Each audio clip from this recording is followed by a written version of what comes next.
안녕하십니까. JMC 기업 분석입니다. 오늘은 구 대림산업 DL과 DLENC에 대해서 분석을 해보도록 하겠습니다. 사실 DL과 DLENC 각각의 사업 보고서도 없고요. 리포트도 없습니다. 하지만 우리가 과거에 대림산업이었을 때 리포트도 많고 그리고 공시 내용도 있기 때문에 어느 정도 추론을 해볼 수가 있거든요.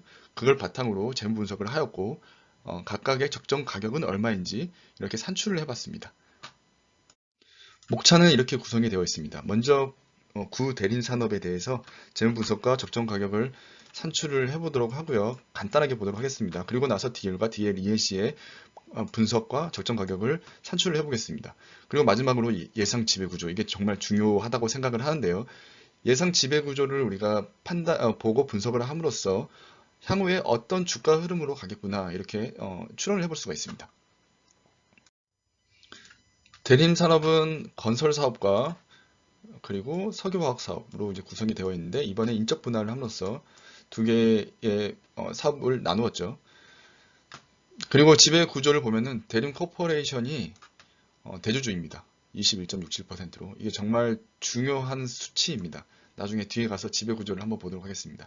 영업이익은 꾸준히 상향을 했습니다. 그리고 PER, PBR 보면 무척 저평가되어 있다는 것을 알 수 있습니다. 이번에 인적 분할, 물적 분할을 했었는데 물적 분할은 이제 DL 케미칼이 이제 DL에 포함되어 있다는 내용이고 중요한 거는 인적 분할이죠. 유화사업부가 DL 그리고 건설사업부가 DLENC로 이렇게 종속이 되었습니다. DL과 DLENC는 약 44% 그리고 46% 수준으로 분할이 되었습니다. 분할하기 전 대림산업의 재무 지표는 매우 준수한 편이었습니다. 안정성 비율도 좋았고요. 수익성 비율도 준수한 편이었습니다. 약간 흥미로운 내용은 매출은 뭐 이렇게 증가하지가 않는데 영업이익이랑 순이익을 보면은 매우 많이 증가했다는 걸 알 수가 있죠. 밑에 매출의 증가 추이를 보면은 오히려 2017년보다 현재가 더 좋지가 않습니다. 하지만 영업이익이나 순이익을 보면은 거의 2배가 되었죠. 영업이익과 순이익이 계속 늘어나고 있다. 벌어들이는 이익이 많다. 아쉬운 점은 매출이 증가하고 있지 않다. 이렇게 생각하시면 될 것 같습니다. 가치 지표를 보면은 PER 4 수준, 그리고 PBR도 0.45 수준으로 매우 저평가되어 있습니다. 시총은 우선주 포함해서 약 3조 2천억 기준으로 산출을 해보았습니다.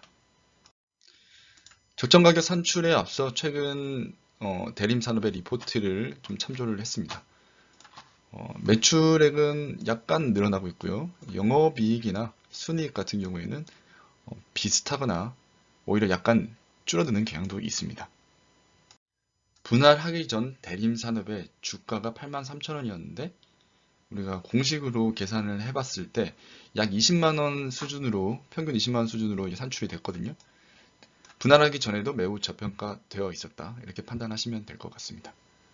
어떻게 분할이 되었는지 다트에서 공시 자료를 찾아봤습니다. 그랬더니 부채의 비율과 자본 총계의 비율이 다릅니다. 우선 부채 총계를 보면은 부채는 DL, ENC가 많이 가져갔습니다. 그리고 DL은 상대적으로 좀 적게 가져갔죠. 그리고 자본 같은 경우에는 그 공시된 지분율에 맞게 56대 44로 배분이 되었습니다. 여기 보면은 유동부채, 비유동부채, 그 다음에 유동자산, 비유동자산 이런 비율 각각의 비율들 있죠. 제가 이 비율대로 나눠서 DL과 DL, ENC의 재무 분석을 해왔기 때문에 이 지표들을 참조하시면 될 것 같습니다. 그리고 적정 가격을 산출하는데 가장 중요한 요소, 얼마나 벌어들이느냐, 영업이익이 어떻게 되느냐, 이 부분을 우리가 꼭 확인을 하셔야겠죠. 건설 사업이 대부분 차지하고 있다. 약 3분의 1, 74%. 나머지 부분이 이제 DL 쪽이다. 이쪽이 DL ENC, 나머지는 DL. 이렇게 판단하시면 될 것 같습니다. 자, 먼저 DL을 보도록 하겠습니다. DL의 안정성 비율 중에서 특히 유동 비율, 당좌 비율이 압도적으로 많아졌습니다. 엄청난 현금 부자가 되었죠.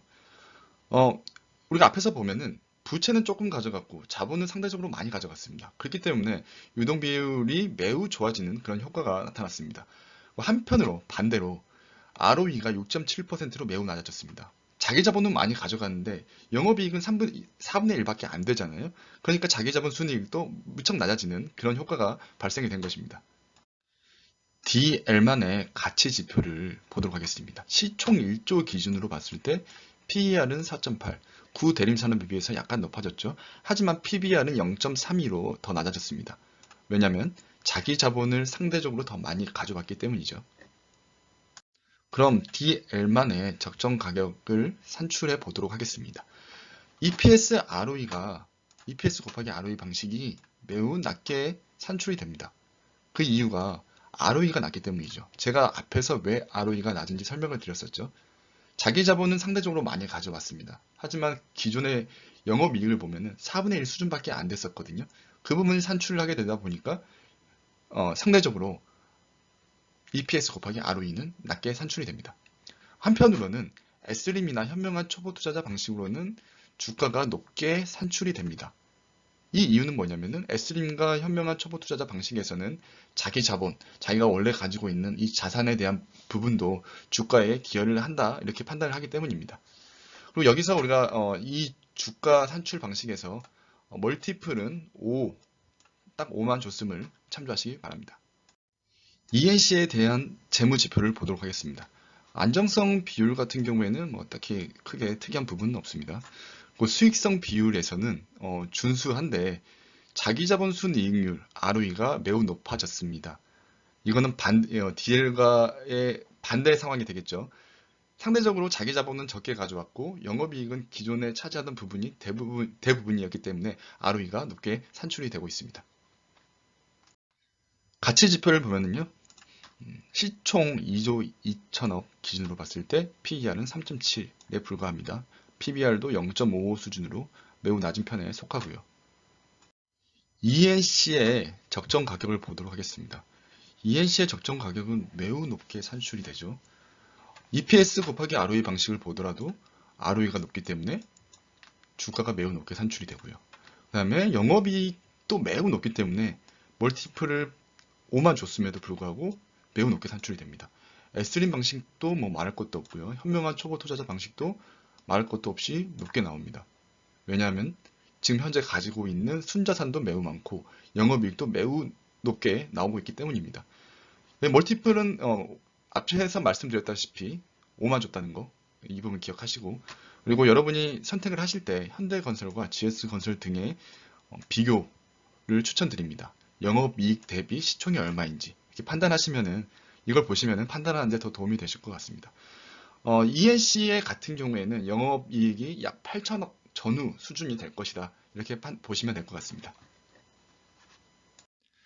분할 전 대림산업의 지배 구조를 보도록 하겠습니다. 대림 코퍼레이션의 실질적인 주인은 이해욱 회장 및 특수관계입니다. 이해욱 회장이 약 52%를 가지고 있는 걸로 알고 있습니다. 그리고 대림 코퍼레이션이 대림산업의 21.7%를 가지고 있었습니다. 하지만 21.7%가 지배력이 매우 약하다는 그런 의견들이 많았습니다. 그럼으로써 분명히 이제 대림산업에 대한 지배력을 높이기 위해서 이런 조직에 대해서 개편을 할 것이다. 이런 것들 때문에 주가가 인기가 좀 없었던 부분도 분명히 있었던 것 같습니다. 대림산업 분할 직후에 지배구조가 어떻게 되는지 같이 한번 보도록 하겠습니다. 대림코퍼레이션에서 DLENC의 지분 21.7%, 그리고 DL의 지분 21.7%. 이건 당연한 결과고요. 중요한 것은 이 이후에 어떻게 움직이는지 우리가 그걸 봐야 되거든요. DLENC의 지분을 DL로 지주사로 넘기고 이 지분에 대한 넘기고 나서 그다음에 DL에 대한 지분을 플러스 알파로 가져가는 형태로 될 것입니다. 그래야지 지주사를 통해서 DLENC의 지분을 더 많이 가져가게 되는 효과가 있거든요. 그래서 이제 구조가 DLENC, DL, 그다음에 대림 코퍼레이션 이런 방향으로 될 거예요. 이런 방향은 사실 이제 다들 예측을 해왔는데 그러면은 구체적으로 어느 정도의 지분을 가져가게 되는지 제가 케이스를 좀 준비해 봤습니다. 먼저 이 케이스가 왜 케이스를 보고 우리가 뭘 추정을 해볼 수가 있냐면은 DL과 DLENC의 주가 흐름이 어떻게 되는지 어떤 방향으로 흘러가려는지 우리가 추정을 해볼 수가 있거든요. 그 부분 참조하시고 보도록 하겠습니다. 먼저 DLENC의 주가는 인기가 좋아서 3조까지 간다라고 보고 DL은 1조 정도 수준에 머무른다라고 가정을 해볼게요. 이미 이런 방향으로 가고 있어요. 44대 46으로 나눠놨는데 실제 여기가 DL-ENC가 46이죠. 46과 44로 나눴는데 실제 영업이익은 DL-ENC에서 다 가져갔었거든요. 그 말은 뭐냐면 DL-ENC의 주가는 더 올라가겠죠. 그리고 DL에 대한 주가는 더 낮아지겠죠. 이미 그런 방향으로 가고 있어요. 그래서 실질적으로 대림에서 원하는 방향은 케이스 1쪽에 가까운 방향이 되겠다. 그런 걸 판단을 해보시고 보도록 하겠습니다. 일단 DL-ENC의 지분 20%라고 볼게요. 20%를 가정을 하고 6천억을 DL로 넘길 거예요. 그러면 DL의 원래 평가 시총 1조, 거기에 6천억을 더해서 1조 6천억이라고 본다고 하면은 여기에 대림 코퍼레이션의 지분은 약 8천억이 될 거예요. 원래 가지고 있던 1조의 20% 2천억, 그리고 DL-ENC로부터 현물 출자 받았던 6천억 합치면 8천억이 되겠죠. 그럼 8천억, 1조 6천억에 8천억, 지분율 50%를 가져가게 되는 그런 상황이 됩니다. 반면에 DL-ENC의 시총이 그렇게 높지 않아요. DL도 뭐 그냥 그저 그렇고 둘 다 그저 그런 상황이라고 볼게요. 그렇게 되면은 1조 5천, 2조 5천이라고 보고 2조 5천의 20%의 지분을 DL로 넘긴다라고 보면은 약 5천억이 됩니다. 그럼 5천억을 DL로 넘기고 원래 가지고 있던 1조 5천억 플러스 5천억 2조가 된다라고 봅시다. 그러면 이럴 때 대림 코퍼레이션의 지분은 1조 5천억의 20% 3천억 그리고 5천억 넘긴 거 그럼 8천억이 되겠죠. 그러면은 DL의 시총 2조에 8천억이니까 지분율 40%를 가져가게 되는 것입니다. 우리가 여기서 뭘 판단할 수가 있냐면은 대림 코퍼레이션에서는 DL의 시총은 낮아지고 DL-ENC의 시총은 높아져야지만 지분율이 올라가는구나. 아니 어차피 대림 코퍼레이션 DL-ENC 방향으로 이제 지배력을 행사를 할 것인데 가능한 한 DL 쪽에 지분을 많이 가져가는 게 좋겠죠. 그러면은 대림 코퍼레이션 이 회장이 원하는 방향은 케이스 1에 가까운 방향이 될 거예요. 더 많이 벌어지면 좋겠죠. 그래서 DL에 대한 주가는 자꾸 누르려고 할 것이고 DL-ENC에 대한 주가는 올리려고 할 거예요. 이미 그런 방향으로 가고 있으니까요. 그것도 뭐 그렇게 판단하시면 될 것 같고요. 그동안 이해 회장과 그 특수 관계인의 행태를 보게 되면은 당연히 이런 방향으로 갈 것 같습니다. 사실 그런 방향으로 계속 유도를 했기 때문에 대림산업의 주가는 형편없이 낮았던 거고요. 이런 방향으로 감으로써 자기네들의 지분율을 높이면은 기존의 주주들의 가치는 계속 평가절하되겠죠. 계속 떨어지는 거예요. 그렇기 때문에 지금까지 인기가 없었던 겁니다. 하지만 이제 앞으로 미래에 조금 더 방향성이 좋아진다라고 판단하는 부분은 이런 이제 지배 구조 개편이 완전히 끝나게 되면은 시장에서 실질적으로 제대로 평가를 받을 수 있지 않을까 이렇게 생각을 해봅니다. 앞에서 설명드렸던 유상증자 현물 출자 후에 예상 지배 구조가 이런 식으로 될 것입니다. 그래서 21.7% 플러스 알파라고 되어 있는데 실제로 이제 40에서 한 50 사이가 되지 않을까 그렇게 예상을 해볼 수가 있겠습니다. 마침에 한 말씀 드리겠습니다. 모든 투자의 책임은 본인에게 있습니다. 여러분이 투자를 결정하기에 앞서 이 아래의 질문에 꼭 답변을 해보시고 그리고 나서 투자를 결정하시면 좋을 것 같습니다. 금일 영상이 마음에 드셨다면 구독과 좋아요 부탁드리고요. 다음에는 더 좋은 기업으로 찾아뵙도록 하겠습니다. 감사합니다.